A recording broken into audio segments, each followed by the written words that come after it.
Bom, boa tarde aí, pessoal. Uma talk, o intuito dela é falar sobre um pouco o PHP moderno, né? Por trás, qual que é a ideia? Trazer quem já trabalha com PHP, quem trabalha com PHP, o que eu vou apresentar não deve ser nada de novidade. Até, já fica aí uma dica, qualquer coisa que tiver aqui, para quem trabalha com PHP no dia a dia, é bom correr atrás de tudo que está aqui, porque é bem baseline. E para quem não trabalha com PHP, trabalha com outras tecnologias e teve experiências passadas ou só ouviu falar de PHP, é bom para contextualizar como que está o ambiente hoje, como que está o estado do PHP hoje, como a gente está trabalhando com ele. Então hoje a gente tem duas versões em stable, né? A versão 5.6 e a versão 7.0. As outras versões o suporte já findou, já terminou. Essa 5.6, o suporte, essas datas que tem aqui são datas de suporte de segurança. As datas de feature são um pouco anteriores, então tem para trabalhar bastante tempo ainda. A 7.0 não foi lançada faz muito tempo e ela vai servir mais como uma versão de migração para as versões futuras 7.x, 7. Alguma coisa. Tá? Hoje todo o código em PHP tem uma PSR, que são recomendações feitas pelo PHP Fig. PHP Fig é o framework Interop Group. Então, a galera, os desenvolvedores de grandes frameworks, Zend, Symfony e tudo mais, essa galera se juntou para desenvolver padrões, sugerir padrões para o desenvolvimento de PHP. Então, tem desde o zero, que já está depreciado, que tratava de autoload, e hoje os principais que tem são o 1, que é o Basic Coding Standard, que é uma linha básica de estilo de código, o 2 que complementa o 1, e a 4 que é o padrão de autoload, que é um novo padrão de carregamento das bibliotecas. O 4 eu considero um dos mais importantes, porque ele substitui o 0, que eliminava a sequência de includes, né? Então você abria aquele arquivo PHP e tinha um monte de include. E com o namespaces, que o autoload trabalha, ele vai eliminar todos esses caras, você vai ter uma forma muito melhor de trabalhar, não vai ter includes, sei lá, apontando para dir, para diretórios que depois pode mudar e você nunca mais vai encontrar esses caras. O 3 que eles especificaram para interface de log, então uma interface padrão para logar, e todas as bibliotecas que implementassem log deveriam utilizar. A de caching e HTTP Message Interface, que são mais avançadas, dependendo do tipo de sua aplicação, você vai utilizar ou não. Um item importante do ecossistema do PHP hoje em dia é o Composer. Composer é como se fosse o NPM ou Gen, ele instala as bibliotecas, dependências, sempre você vai utilizar o Composer ao invés de baixar, porque isso ele vai facilitar esse trabalho para você. O Composer são esses 3 pontos importantes. Composer far, que é onde você executa a instalação, a atualização dos pacotes. Composer JSON é bem semelhante ao package JSON do Node. Então, esse aqui é até um exemplo, digamos, do seu projeto. O seu Composer JSON vai ter um nome, uma versão que você especifica. No require tem todas as libs que você precisa para rodar em produção. Alguma lib que você utilize, por exemplo, teste unitário, você coloca nessa seção de require dev, onde ele só vai instalar para desenvolvimento. Então, quando você for para produção, você tem uma flag específica para o Composer e ele vai instalar sem utilizar essas dependências de desenvolvimento, porque não seria interessante. E no final dessa instalação ou da atualização, ele gera um Composer Lock, que é uma trava das atualizações. Porque no futuro, se você está desenvolvendo e você enviou para produção, é interessante você ter esse arquivo gravado, comitado, porque aí ele vai respeitar esse arquivo. Você não corre risco de, entre o tempo de você desenvolver e você mandar para produção, ou uma biblioteca atualizar e ela entrar lá e você talvez não tenha suporte para ela e ela quebre seu sistema. Tá, um ponto importante do Composer é que o sistema do Composer, as dependências, elas não podem conflitar. Então, se você tem uma lib que pede uma lib terceira, com uma versão 4 ponto qualquer coisa, e outra que pede menor que 4 ponto qualquer coisa, e uma maior que 5 qualquer coisa, você vai ter conflito, você não vai conseguir instalar essas bibliotecas. Então você vai ter que resolver isso de outra forma, utilizando outra biblioteca, ou sei lá, estendendo, alguma coisa do tipo. O packagist é onde ficam armazenados todos os repositórios que o Composer vai lá para baixar. Você pode acessar ele através desse site e pesquisar. Lá você tem informação de quantos downloads tem, quantas estrelas e uma série até de dependências. Já te informa lá quantas dependências, por exemplo, uma lib tem. É uma informação legal porque você de repente vê que você tem duas libs iguais, duas libs para fazer a mesma função, mas uma tem muito mais dependências que a outra, ou uma tem muito mais estrelas, né, ou downloads que a outra. E ajuda você a fazer o trade-off de qual lib você vai escolher. Porque no mundo do PHP existem muitas libs, digamos, redundantes, então ele te ajuda a decidir nisso aí. Tá. Para testes, tem o mais utilizado é o PHP Unit, testes unitários, né? Tem a versão Stable 5.6 e a versão 5.7 Beta, que é para rodar essas últimas versões estáveis do PHP, 5.6 e 7.0. Se você precisar dar suporte para uma versão mais antiga, você utiliza o 4.8, que ele suporta de 5.3 para frente. Então, mesmo as versões que já foram depreciadas, que não tem mais suporte, mas existem muitos sistemas ainda rodando, você consegue executar testes para ele. Isso é válido se você vai construir uma lib terceira, ou se a sua aplicação, de repente, depende mesmo de você rodar em um servidor legado, o que pode acontecer. Essa outra lib bem bacana é o Monolog. O Monolog, para mim, é a melhor biblioteca que tem para log mesmo. Ela já segue o padrão da PSR3, que é aquele padrão que eu coloquei lá nos primeiros slides. Então, você implementando sua aplicação para utilizar o Monolog, por mais que no futuro você não utilize ele, você vai utilizar uma outra biblioteca de log, que por questão de alguma feature que o Monolog não suporte, você consegue fazer a troca rapidamente, porque ela tem a mesma interface. Ela tem interface padrão, você consegue substituir por outra biblioteca que utiliza essa PSR3 também. E o legal dele é que ele tem esses handlers, então você pode mandar facilmente para o syslog, para o Mandrill, SendGrid, Slack e tudo mais, isso por nível. Você pode, porque como no PHP tem níveis de log, você pode mandar o nível de emergência para o seu Slack e você receber isso por Slack. Se você recebe, se for só um debug, você manda para os seus syslog lá, para você ver quando você necessitar mesmo.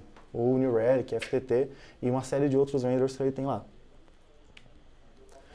Esse cara é muito bacana, recomendo muito, é o PHP do Right Way. O que aconteceu? Tinha muita informação e as informações elas depreciavam, elas ficavam antigas muito rápido e o pessoal uma galera se juntou para centralizar esse PHP, essas informações e sempre manter atualizado. Então essa é uma forma muito legal de você procurar conhecimento no PHP em questão do que você deve utilizar ou não. Ele é PHP do Right Way e ele tem tradução para português, tem tradução para diversos idiomas. Então, por mais que você não domine ou não se sinta confortável em ler inglês, o pessoal tem tradução para português, é bem bacana. Bastante coisa do que eu falei aqui e algumas coisas que eu não falei aqui, você vai ter muita informação lá, vai ajudar bastante de fazer o PHP da forma correta, né? O PHP direito, que é o que ele se propõe. Aqui algumas features do PHP que eu queria demonstrar. Tá aqui, Anonymous Functions, pessoal de Node não é novidade isso. Então, isso aqui é um array map, está multiplicando, você está tendo o quadrado dele, essa função array map é nativa do PHP e você pode passar uma função nela. Você não precisa declarar essa função, então você só passa aqui o que ela deve fazer, então ela vai retornar sempre número versus número vezes número. E depois quando você printa, você tem esse resultado aqui. Então é um recurso que o pessoal utiliza bastante em outras linguagens e às vezes, acho que no PHP não vai ter, isso já está implementado já faz um tempo. Outro recurso são traits. Traits ajuda você a fazer composição ao invés de herança, né? Que é uma prática bacana, muito valorizada. Aqui tem um exemplo bem bobo. Essa trait aqui, o que ela retorna? Ela retorna os métodos de uma classe, e no caso aqui eu estou passando diz. Então ele vai retornar os métodos da classe que está executando isso aqui. Nessa outra classe aqui embaixo, eu estou dando um use nesse myMethods. Tá? Pelo amor de Deus, não usem duas classes, ou uma classe e uma trait no mesmo arquivo, só que é só para fim didático. Tá? Então você dá um use myMethods e está vendo que esse método aqui, listMethods, quando eu instancio ExampleClass, eu chamo ele aqui embaixo e ele vai printar. Então ele printou esses dois métodos mais o método da trait. Então se é algo que você não quer colocar numa classe, mas que você vai reutilizar isso, você consegue isolar isso e tornar altamente reutilizável, de uma forma que você não tenha uma dependência vertical, você trata isso de forma horizontal. Um recurso bacana é o built-in server. Isso aqui não deve ser usado em produção. Aí você fala, mas se eles colocaram para não ser usado em produção, qual é o intuito? É justamente só para desenvolvimento. Para você não ter que ir na sua máquina, de repente, subir um Apache ou um Nginx só para o teste. Se for uma aplicação simples, você consegue subir ela com esse comando aqui. Dentro da pasta, você dá um php-s, localhost 8000, quando você for na sua porta 8000, tá de pé lá a sua aplicação. Então isso é bem bacana para desenvolvimento, ajuda muito, porque a entrada é um dos pontos do PHP sempre foi que a entrada é muito rápida. Então isso facilita ainda mais. Antes você ainda tinha que instalar o Apache por trás, ou um PHP, ou PHP não, MySQL e tudo mais. Nesse caso aqui, por exemplo, o Apache você já elimina, você eliminou um ponto de entrada, é muito mais fácil para você começar a desenvolver. E até testar alguma coisa, de repente, muito simples que você precise, você não vai jogar numa pasta específica, qualquer pasta você serve isso. Uma outra tendência do PHP, anteriormente você era muito dependente de frameworks full stack, né? Então você tinha o Zend, principalmente, e com o tempo o pessoal passou a ver que talvez não fosse a melhor forma de trabalhar. Então a ideia surgiu de micro-frameworks. Por exemplo, o Silex, do próprio Symfony, que o pessoal do Symfony criou, o Slim Framework e o Lumen. Esses caras fornecem, de repente, só roteamento, só a estrutura de rotas para você, e você utiliza o adapter de banco de dados ou o ORM que você quiser. Se a nossa aplicação não bate em banco de dados, você não precisa carregar uma lib de banco de dados. Se você, de repente, vai fornecer só uma interface para bater num Redis, então, ou uma interface de comunicação para qualquer coisa. Você não precisa de toda a aplicação que um Zend trazia para você, que era muito mais pesado. E junto com o Composer, você consegue juntar vários pacotes da forma que melhor te atende. Então você não depende por exemplo, o que acontece em frameworks maiores, de você ter o seu arquiteto externo, né? O seu arquiteto é o cara que tomou as decisões, é ele que manda na sua aplicação. E na verdade aqui não, você traz para você as decisões e você faz o trade-off de o que você acha melhor para a sua aplicação. Aqui já é um pouco mais de futuro, né? Dependendo, porque o PHP 7 hoje ele está estável, mas dependendo se você for fazer uma lib para terceiro, dificilmente pouca gente está utilizando. Existem casos muito bons, um caso que eu recomendo é do Badu, o pessoal implementando o PHP 7, eles economizaram muita grana, reduziram memória e o consumo de memória de CPU graças à implementação de PHP 7. Mas em alguns casos, se é uma aplicação para terceiro, você talvez não seja a melhor solução você portar somente para PHP 7 porque você elimina o seu suporte. Né? Porque como na aplicação lá tem servidores rodando hoje 5.3, 5.4, 5.5 e você você deixa de dar suporte para esse pessoal. Aí só para dar algum overview do PHP 7 que tem de bacana, ele tem types, então você consegue numa função especificar o tipo do parâmetro e especificar até o tipo de retorno. É uma coisa que que é bastante utilizado no Java, no PHP isso tem. Isso você pode desligar ou ligar dependendo da sua aplicação. O legal é que um código PHP, por exemplo, 5.6, é 99% de chance que ele vai rodar bem num PHP 7. Ele tem algumas pouquíssimas incompatibilidades, dependendo da sua aplicação você nem utiliza esse recurso, então ele ia rodar tranquilo e você pode fazer a migração para PHP 7 mesmo, de fato, parcialmente. Outra coisa legal é o Spaceship Operator, que o nome é muito bacana, e ele faz basicamente a comparação entre dois valores, e ele não retorna só um maior ou igual, ele retorna 0, menos 1 e 1, justamente aqui não é só a diferença dos valores, ele vai retornar qualquer maior, qualquer menor. Então no caso aqui o 0 quando são iguais, menos 1 porque o primeiro é menor e 1 porque o segundo é menor.